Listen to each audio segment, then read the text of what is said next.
नमस्कार, मैं हूं राजेंद्र तिवारी और आप देख रहे हैं अनब्रेकिंग। अनब्रेकिंग की इस विशेष कार्यक्रम झारखंड की बात रांची के अखबारों के साथ में आपका स्वागत।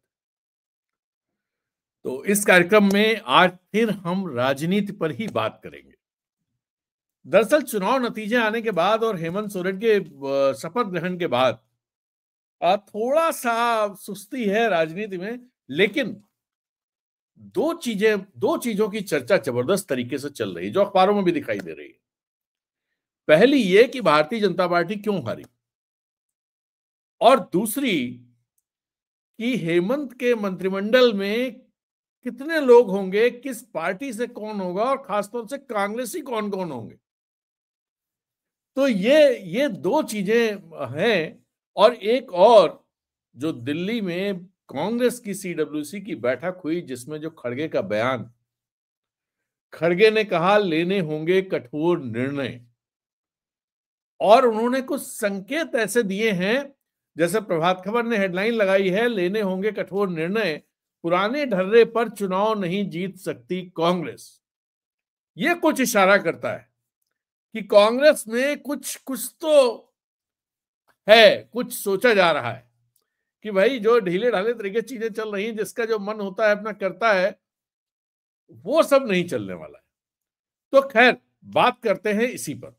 ये दो तीन चीजें हैं जिन पर बात करेंगे। तो सबसे पहले भारतीय जनता पार्टी पर, और बात कर शुरू करने से पहले मैं आप लोगों से जरूर ये कहूंगा कि यदि आपको हमारी बातचीत, हमारे कमेंट्स, हमारी एनालिसिस आपको लगता है कि आपको अपनी एक इन्फॉर्म्ड ओपिनियन बनाने में मदद करती है, चीजों को समझने में मदद करती है, तो कृपया इसे लाइक कीजिए, अपने सोशल मीडिया प्लेटफॉर्म पर शेयर कीजिए, और अनब्रेकिंग को सब्सक्राइब करना ना भूलें। साथ ही यदि आप इसकी मेंबरशिप लेंगे, और वो भी तब यदि आपको लगता हो कि अनब्रेकिंग के वीडियो से आप एक इन्फॉर्म्ड ओपिनियन तमाम चीजों के बारे में बनाने में आपको सहूलियत होती है, तो कृपया इसे ज्वाइन करें, मेंबरशिप लें। ऐसा करके आप अनब्रेकिंग को मजबूत करेंगे। तो ये एक अपील है आपसे। चलिए बातचीत शुरू करते हैं। सबसे पहले तो बात भारतीय जनता पार्टी की ही करते हैं। भारतीय जनता पार्टी आज और कल, मतलब 30 तारीख और 1 दिसंबर को बैठक हो रही है, समीक्षा बैठक। एक तरह से मंथन करेंगे वो लोग कि भारतीय जनता पार्टी हारी क्यों, इस पर मंथन होना है। और इस मंथन के लिए बीएल संतोष आए हुए हैं, और बीएल संतोष जो आए हुए हैं, इसके अलावा लक्ष्मीकांत वाजपेयी जो संगठन प्रभारी हैं यहाँ के, वो भी हैं। तो एक ठीक ठाक बैठक होने जा रही है, और हंगामी बैठक होगी, इस बात के भी आसार हैं। दरअसल हंगामी बैठक होने के आसार इस वजह से हैं क्योंकि इस बैठक से पहले ही नतीजे आने के बाद 2-3 पॉइंट्स पर भारतीय जनता पार्टी के नेताओं में काफी खदर बदर है। एक तो ये बाबूलाल मरांडी का फायदा क्या हुआ, दूसरा है चंपई सोरेन ने क्या किया, और तीसरा ये कि बाहर से इतने बड़े नेता सब आ गए और स्थानीय लीडरशिप तो कहीं दिखाई नहीं दी।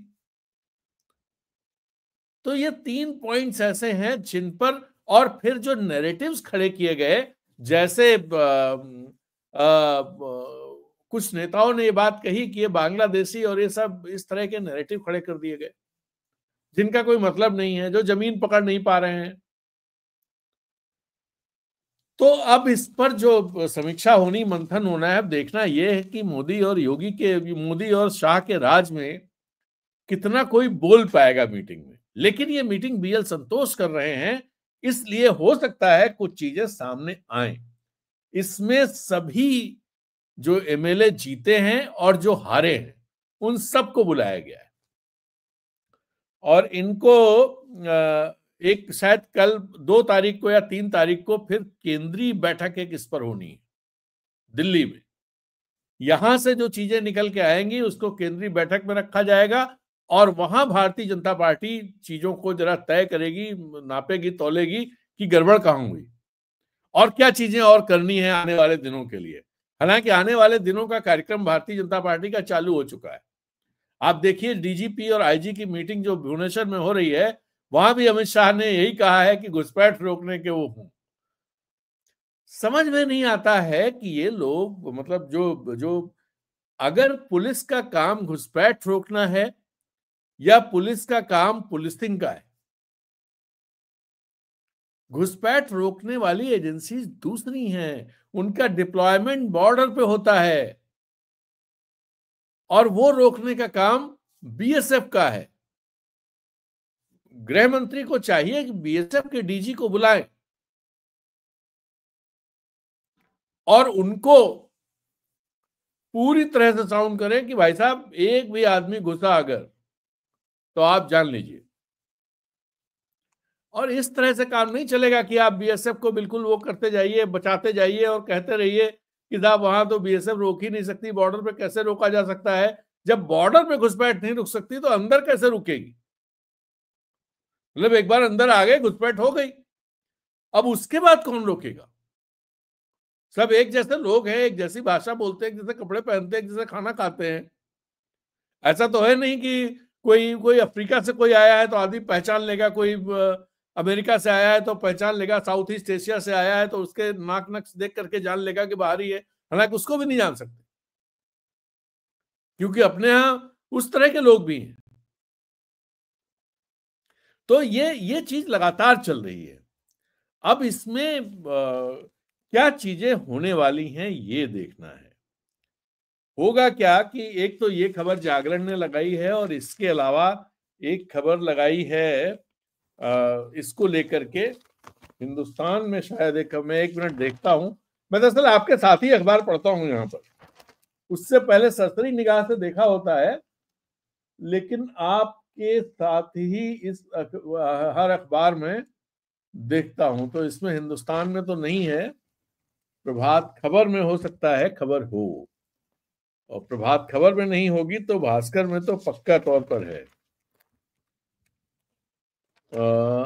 और फिर हम लोग आते हैं इस पर, नहीं इसमें भी कोई, हाँ, विधानसभा चुनाव में हार की आज समीक्षा करेगी भाजपा।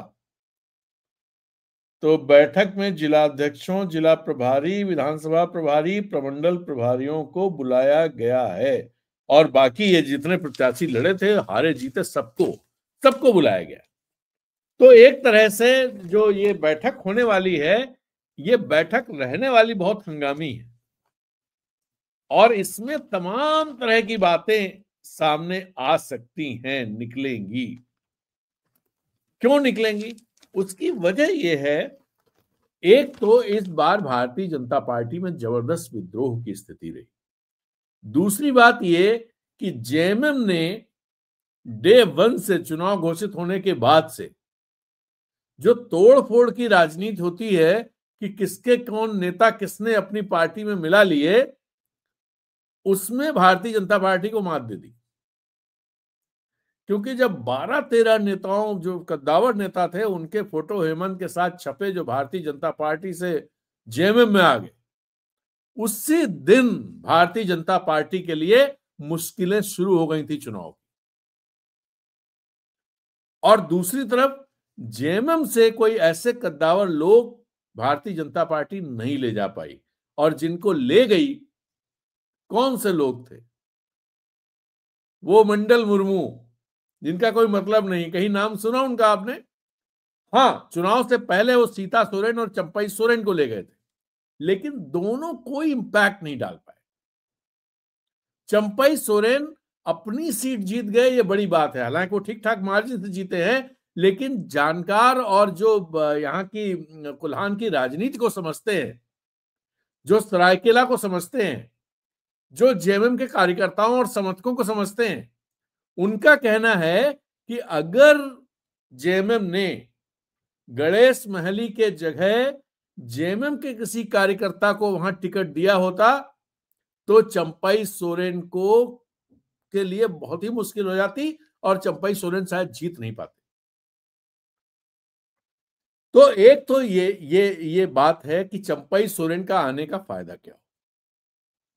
दूसरा इशू जो हमें लगता है उठेगा, जिस तरह की बातचीत भारतीय जनता पार्टी के नेताओं में चलती है, वो इशू ये है कि ये बाबूलाल मरांडी 2020 में आए और इन्होंने पूरी तरह से पार्टी पर अपना प्रभुत्व जो जिस तरह चाहा उस तरह चलाया, लेकिन ना तो लोकसभा चुनाव में बाबूलाल मरांडी का कोई फायदा हुआ और न विधानसभा चुनाव में हुआ। ये सवाल भी सबके लोगों में है कि क्यों 2006 में भारतीय जनता पार्टी छोड़ करके भारतीय जनता पार्टी के खिलाफ मोर्चा खोलने वाले बाबूलाल मरांडी को पार्टी नेतृत्व ने 2020 में झारखंड की कमान सौंप दी। क्यों? और उसी का नतीजा लोग मानते हैं कि बाबूलाल मरांडी को कमान सौंपने का नतीजा ये हुआ कि न 2024 के लोकसभा चुनाव में पार्टी को कोई फायदा हुआ और न विधानसभा चुनाव में। लोकसभा चुनाव में भी पार्टी के सदस्य संख्या कम हुई और विधानसभा चुनाव में भी कम हुई। बाबूलाल मरांडी खुद आदिवासी सीट से चुनाव लड़ने की हिम्मत नहीं जुटा पाए, तो वो आदिवासियों को एकजुट क्या करेंगे, ये सवाल है। तो ऐसे में एक बड़ा है। और तीसरा जो मैंने आपको बताया वो सवाल वही है कि भाई हिमंता बिस्वा शर्मा एक बड़ा इशू बन करके आएंगे, एक बड़ा इशू सामने दिखाई देगा हिमंता बिस्वा शर्मा का इस बैठक में, आज की बैठक में। भले सीधे तौर पे कोई कुछ ना कहे, क्योंकि हिमंता बिस्वा शर्मा अमित शाह के बहुत ही ब्लू आइड बॉय हैं और अमित शाह उनको दरअसल जो इंटरनल समीकरण है उसके चलते उनको प्रमोट करते रहते हैं। और एक तरह से जो हिंदुत्व वाला जो नैरेटिव है पूरा, उस नैरेटिव के दूसरे बड़े उसको लेकर के ये अमित शाह उनको प्रमोट करते हैं। तो अब इसमें वो खबर नहीं दिख रही, इसमें तो नहीं है। तो एक तो खबर ये हुई, अब देखना है कल तक क्या निकल के आता है। लेकिन एक चीज तय मानिए, वो चीज ये है कि भारतीय जनता पार्टी में जबरदस्त ढंग से उखाड़ पछाड़ होने वाली है। बाबूलाल मरांडी से लेकर कोई भी सुरक्षित नहीं है। बाबूलाल मरांडी हो सकता है विधानसभा में विधायक दल के नेता बन जाए, हो सकता है ना भी बन पाए, हो सकता है चंपई सोरेन आ जाए, लेकिन चंपई को लेकर के तमाम तरह की आशंकाएं और वो है, और कुछ तो जेएमएम के नेता भी खड़ी कर दे रहे हैं, कुछ ऐसे बयान दे रहे हैं जिनके चलते चंपई को लेकर भारतीय जनता पार्टी शायद उतना आश्वस्त हो ही नहीं पा रही है जितना उसे होना चाहिए वास्तव में। तभी उसका फायदा मिलेगा, नहीं तो नहीं मिलेगा। अभी एक चंडू खाने की खबर और चल पड़ी कि जेएमएम जो है उनको उनके बेटे को सरायकेला से बनवा देगी और चंपई आ जाएंगे और चंपई को फिर केंद्र में भेज दिया जाएगा, मतलब राज्यसभा बना दिया जाएगा और दिल्ली से राजनीति करे। अब इस तरह की सब चीजें चल रही हैं, इसका असर तो पड़ता है और इसका असर अब इसलिए और ज्यादा हो गया क्योंकि हेमंत ने भारतीय जनता पार्टी को भारतीय जनता पार्टी के खेल में ही मात दे दी, उनके खेल में ही मात दे दी। तो उनके खेल में मात देने वाला जो नेता है उसके उसके जो रणनीति है उसके बारे में अगर चर्चा भी कहीं कुछ हो, ऐसे मतलब चंडू खाने की भी चर्चा हो, तब भी उसे लेकर के बहुत उसे हल्के में नहीं ले सकती भारतीय जनता पार्टी आज की तारीख में। तो ये वजह है कि चंपई के होते हुए भी चंपई नहीं है। और एक और खबर इसको लेकर के, ये सारे मामले को लेकर के चल रही है कि रघुबर क्या वापस आ जाएंगे क्या? राज्यपाल हैं उड़ीसा के और उनकी बहू को टिकट दिया गया। जब बहू को टिकट दिया गया था तब ये अंदर खाते चर्चा थी कि अगर सरकार बनाने की स्थिति हुई तो इस सीट पर रघुबर वापस आएंगे, उनकी बहू इस्तीफा देगी और वो इस सीट से लड़के मुख्यमंत्री बनेंगे, ये चर्चा थी। अब ये चर्चा है कि भाई आदिवासी तो किसी तरह से, आदिवासियों में कोई इंपैक्ट भारतीय जनता पार्टी डाल नहीं पाई। सबसे बड़ी कम्युनिटी है ओबीसी, तो क्या ओबीसी की ही पॉलिटिक्स पर भारतीय जनता पार्टी को अपनी रणनीति केंद्रित करनी चाहिए आने वाले दिनों के लिए? और अगर ऐसा है तो भारतीय जनता पार्टी के पास ओबीसी के नाम पर जो बड़ा नेता है वो रघुवर दास ही है। तो रघुवर की चर्चा भी इस वजह से है। अब क्या चीजें होंगी, केंद्रीय नेतृत्व तो क्या करेगा, ये तो आने वाले दिनों में एक ड्यू प्रोसेस में सामने आएगा। लेकिन प्रोसेस शुरू हो गई है और आज थोड़ा तेजी पकड़ लेगी। आज की बैठक के बाद कुछ चीजें हो सकता है निकल के आए, छन के आए, उससे यह अनुमान लगाना थोड़ा आसान होगा कि भारतीय जनता पार्टी के अंदर क्या होने वाला है। अब चलते हैं दूसरी बड़ी खबर पर। दूसरी खबर है हेमंत की कैबिनेट। अब कैबिनेट को लेकर के तमाम तरह की चर्चाएं हैं, तमाम तरह की खबरें हैं। हर अखबार, हर चैनल, हर सोशल मीडिया पे जो जर्नलिस्ट हैं, हर कोई अपना अपना वो दे रहा है। अब ये खबर भी है कि जो मंत्रियों की संख्या तय करने का फार्मूला है कि 4 विधायक पर 1 मंत्री होगा, उसको बदल के 5 विधायक पर 1 मंत्री करने का हुआ, क्योंकि अब विधायकों की संख्या बढ़ गई। तो अगर 5 विधायक पर 1 मंत्री होगा तो आप सीधे से मान लीजिए कि सबसे ज्यादा नुकसान कांग्रेस को है कि उसका 1 मंत्री कम हो गया, और आरजेडी का तो उतना ही रहना है। माले ने मना कर दिया है, तो नुकसान कांग्रेस का, फायदा जेएमएम का। अब जो बात आ रही थी, पहले आ रही थी कि भाई अकेले हेमंत ने शपथ ली है, तो इसके मैसेज क्या है? अब समझ में आ रहा है कि इसके मैसेज जो उस समय था, उस समय तो कोई किसी और चीज को लेकर के ये फैसला लिया गया कि बाद में मंत्रिमंडल गठन हो जाएगा और पहले अकेले हेमंत शपथ लेंगे।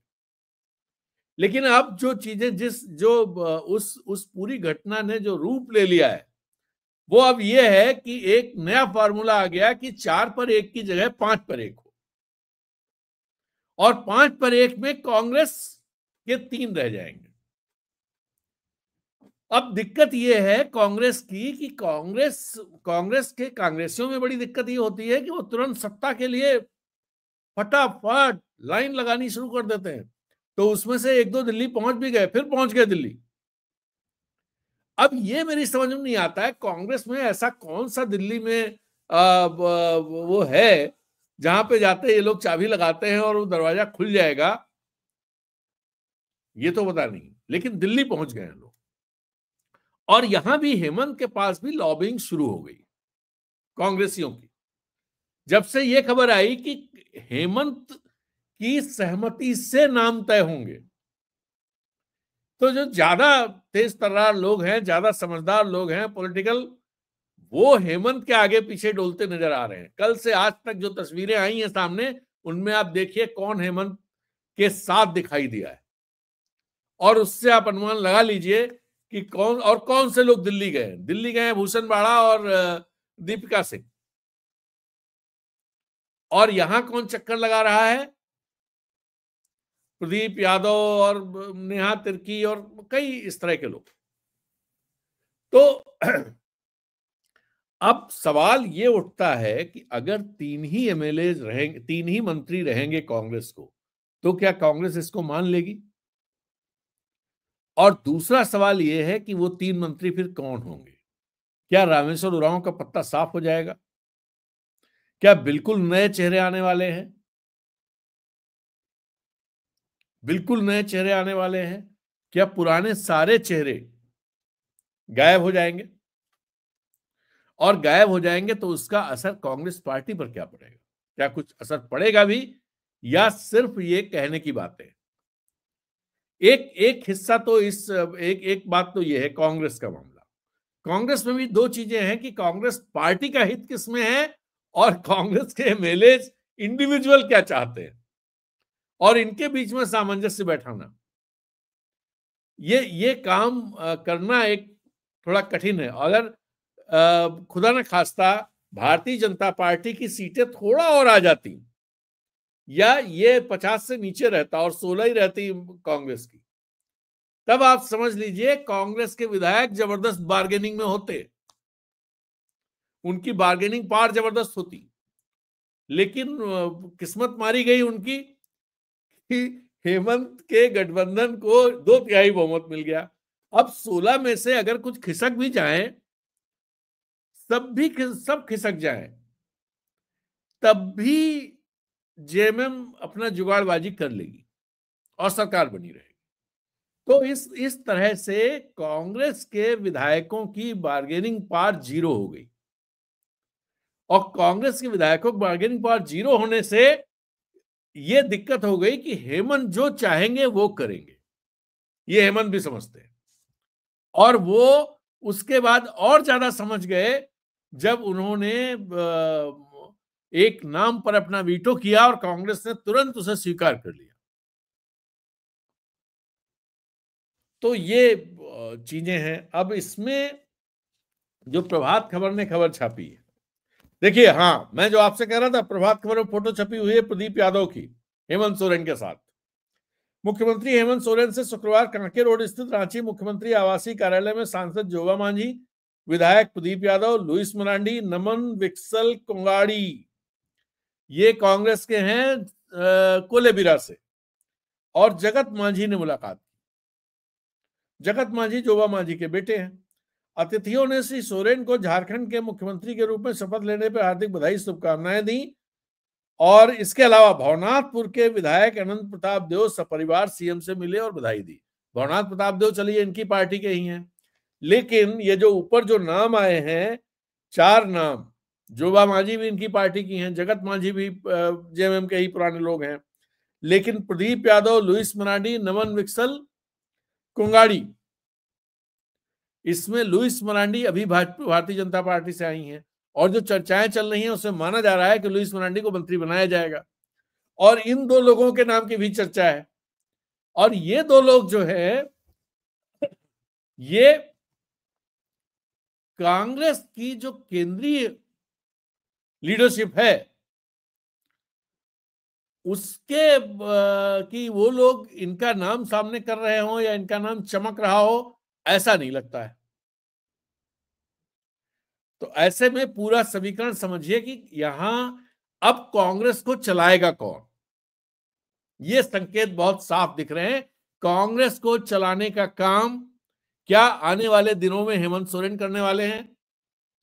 जिस तरह से पहले 2013 से पहले तक बिहार में भारतीय जनता पार्टी को चलाने का काम नीतीश कुमार करते थे, क्या हेमंत उस स्थिति में आने वाले हैं। और इसका इस बात से भी वो किया जा सकता है, कई सारी सीटें कांग्रेस के केंद्रीय नेतृत्व की वजह से नहीं आई हैं। ये बहुत साफ है। यहां पर कांग्रेस के कैंडिडेट्स के लिए कल्पना सोरेन, हेमंत सोरेन ने जबरदस्त कन्वेंसिंग की, सभाएं की, वहां पर हाथ के लिए, पंजा के लिए उन्होंने जबरदस्त तरीके से माहौल बनाया।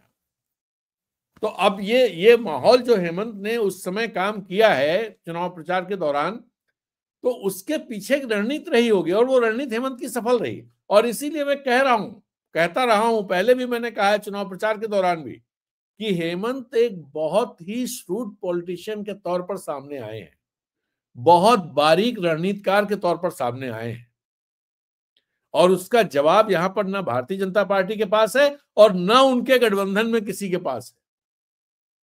एक और इसका उदाहरण आप देख लीजिए, वो उदाहरण है जयराम महतो। जयराम महतो चुनाव से पहले किसने उसको सपोर्ट किया, नहीं किया, कौन फंडिंग कर रहा है, क्या कर रहा है, छोड़ दीजिए इसको, लेकिन उसके जीतने के बाद जिस तरह से जेएमएम ने जयराम महतो को अरेस्ट किया है, अरेस्ट थोड़ा उस टर्म समझ जाइए कि गिरफ्तार कर लिया है, अपने आभा में, अपने जो प्रभाव में जिस तरह से गिरफ्त में लिया है जयराम महतो को। जयराम महतो इस समय क्या बातें कर रहे हैं, इस समय वो भारतीय जनता पार्टी को निशाना बना रहे हैं, जबकि चुनाव से पहले वो राज्य सरकार को निशाना बनाते थे। तो ये जो बहुत सारी चीजें हैं, ये बताती हैं कि हेमंत की अब हेमंत कांग्रेस को चलाने का काम हेमंत करने वाले हैं।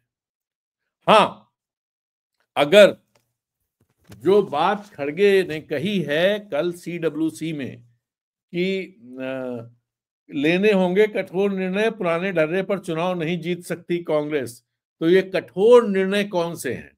दरअसल कुछ पॉइंट्स मल्लिकार्जुन खड़गे ने अपनी टाइमलाइन पर, एक्स टाइमलाइन पर भी किया है, जिसमें इन्होंने कहा कि हमें तुरंत चुनावी नतीजों से सबक लेते हुए संगठन के स्तर पर अपनी सभी कमजोरियों और खामियों को दुरुस्त करने की जरूरत है। ये नतीजे हमारे लिए संदेश हैं। और फिर बहुत साफ तौर पे कही है सबसे अहम बात, ये 4 नंबर पॉइंट उन्होंने अपने ट्वीट में डाला है। सबसे अहम बात जो मैं बार बार कहता हूं कि आपसी एकता की कमी और एक दूसरे के खिलाफ बयानबाजी हमें काफी नुकसान पहुंचाती है। जब तक हम एक होकर चुनाव नहीं लड़ेंगे, आपस में एक दूसरे के खिलाफ बयानबाजी का सिलसिला बंद नहीं करेंगे, तो अपने विरोधियों को राजनीतिक शिकस्त कैसे दे सकेंगे।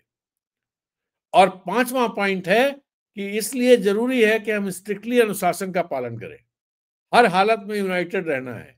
पार्टी के पास अनुशासन का भी हथियार है, लेकिन हम नहीं चाहते, ये यहां पर जो चेतावनी दे रहे हैं, हम नहीं चाहते कि अपने साथियों को किसी बंधन में डालें। इसलिए सबको ये सोचने की दरकार है, कांग्रेस पार्टी की जीत में ही हम सबकी जीत है, हार में हम सबकी हार है। और फिर सबसे इंपॉर्टेंट पॉइंट कहा है कि चुनावों में माहौल हमारे पक्ष में था, लेकिन केवल माहौल पक्ष में होना भर जीत की गारंटी नहीं है। हमें माहौल को नतीजों में बदलना सीखना होगा। क्या कारण है कि हम माहौल का फायदा नहीं उठा पाते? इसके लिए हमें पर्याप्त मेहनत करने के साथ समयबद्ध तरीके से रणनीति बनानी होगी। संगठन को बूथ लेवल तक मजबूत करना होगा, और ये जो सजग और सचेत और सावधान रहना होगा, ये सब बातें कही हैं। दूसरा एक और इंपॉर्टेंट बात कही है, हमारा संगठन कई राज्यों में हमारा संगठन अपेक्षा के अनुरूप नहीं है। इसका मतलब ये हुआ कि जिन जगहों पर संगठन अपेक्षा के अनुरूप नहीं है, और मुझे लगता है झारखंड भी उनमें से एक राज्य होगा ही, क्योंकि यहां कोई लीडरशिप ऐसा उस तरह से नहीं दिखाई देती है, संगठन वाइब्रेंट नहीं दिखाई देता है। तो वहां पर संगठन का मजबूत होना हमारी सबसे बड़ी जरूरत है। और इससे बहुत साफ है कि झारखंड मल्लिकार्जुन खड़गे के निशाने पर आने वाला है। और दूसरा इन्होंने एक बात और कही कि हम पुराने ढर्रे पर चलते हुए हर समय सफलता नहीं पा सकते हैं। यह भी एक इंपॉर्टेंट बात है। और एक और बात इन्होंने कही कि एक और बात मैं कहना चाहता हूं, कई बार हम खुद अपने सबसे बड़े शत्रु बन जाते हैं। हम खुद अपने बारे में नकारात्मक और हताशापूर्ण बात करेंगे और ये कहेंगे कि हमारा कोई नैरेटिव नहीं है। तो मैं पूछता हूं कि नैरेटिव बनाना और उसको जनता तक पहुंचाना किसकी जिम्मेदारी है? ये हम सब की सामूहिक जिम्मेदारी है, इन्होंने कहा है। और सिर्फ 6 महीने पहले जिस तरह के नतीजे लोकसभा में एमवीए के पक्ष में आए थे, उसके बाद विधानसभा का नतीजा राजनीतिक पंडितों की भी समझ से परे है। जैसे परिणाम आए हैं कि कोई भी अंगणित इसे जस्टिफाई करने में असमर्थ। दरअसल ईवीएम के संदर्भ में वो बात कर रहे हैं। तो इन्होंने एक पॉइंट ये कहा कि हमें हर हालत में चुनाव लड़ने के तरीकों को बेहतर बनाना होगा, क्योंकि समय बदल गया है। खैर, ये जो माइक्रो कम्युनिकेशन स्ट्रेटजी और बेहतर समझना होगा, प्रोपेगेंडा मिस इन्फॉर्मेशन से लड़ना होगा, इस टाइप की बातें इन्होंने कही हैं। और उसके बाद संविधान को बनाने लागू करने में ये सब जो कांग्रेस का बड़ा भूमिका रही है, बिल्कुल सही बात है। लेकिन ये जो सबसे आखिर में मैं ये कहना चाहता हूं, हमें पराजय से हताश होने की जरूरत नहीं है। संकल्प के साथ ग्रासरूट लेवल से ब्लॉक, जिला से लेकर एआईसीसी तक बदलाव लाना होगा। हमें समय के साथ जरूरी परिवर्तन लाना ही होगा। हमने पहले भी चुनौतियों पर विजय पाई है, इसलिए हमें मौजूदा चुनौतियों पर पार पाते हुए आगे बढ़ना होगा। ये जो बात इन्होंने कही है, ये बात बहुत सारे इशारे कर रही है। तो इसको भी देखने की जरूरत है कि कांग्रेस आने वाले दिनों में पहली चीज तो इससे पता चल जाएगा गंभीरता मल्लिकार्जुन खड़गे की और कांग्रेस का जो शीर्ष नेतृत्व है उसकी, कि यहां पर मंत्रिपरिषद के गठन में, मंत्री पद के बंटवारे में कांग्रेसियों के बीच किस तरह की तू मैं होती है और किस तरह से वो लाइन लगाते हैं। अगर खड़गे के इस मैसेज वाकई एक अल्टीमेटम है कि भैया सुधर जाओ नहीं तो डंडा चलेगा, खड़गे जी डंडा चलाएंगे, तब तो उसका असर दिखाई पड़ेगा। और अगर उसका असर दिखाई पड़ता है, इसका मतलब खड़गे जी का डंडा चलने लगा है। और नहीं तो फिर जैसे बहुत सारे बयान आते हैं, उन बयानों की तरह ही सब चीजें चली जाती हैं, हो जाती हैं। तो ये है। दूसरा जो बात मैं कह रहा था कि हेमंत अगर फार्मूला बदल लेंगे मंत्री का, तो इसमें कांग्रेस कुछ कर नहीं पाएगी। अगर 5 विधायकों पर एक मंत्री की फार्मूला कर दें तो कांग्रेस क्या करेगी?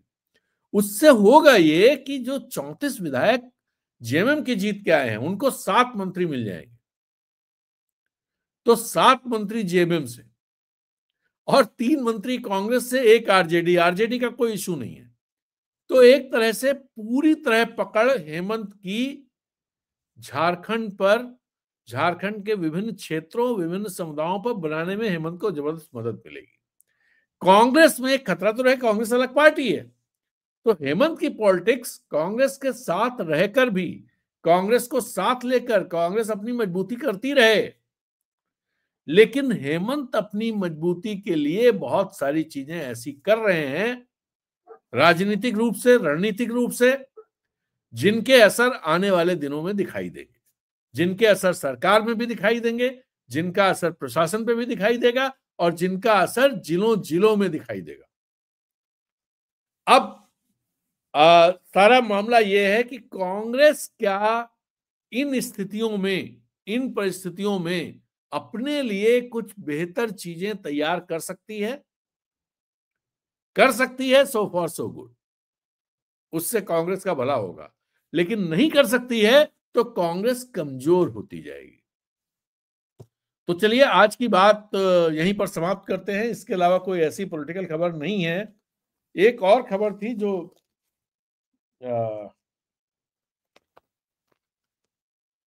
हाँ, हिंदुस्तान में खबर छपी है, अच्छी खबर है कि झारखंड में 3 माह के अंदर होंगी 28,368 पदों पर नियुक्तियां।